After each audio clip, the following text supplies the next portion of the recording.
لو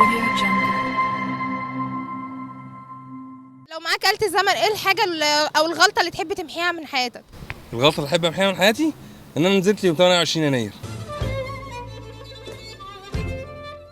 ان انا لسه قاعد في البلد دي. والله الحمد لله ما فيش غلطات.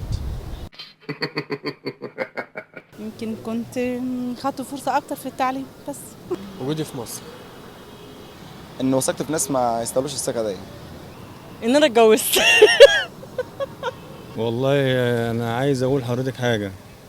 الغلطه اللي احنا نحب نحميها كلنا دخول العسكر مجال السياسه عندنا في البلد. أنا ما غلطتش الحمد لله، مش عايزة غلط. ربنا ما يجيبش غلط. ان انا ما كنتش بصلي، لا الحمد لله رب العالمين. انا بقالي دلوقتي مثلا حوالي 22 سنه او 23 سنه مواظب على الصلاه.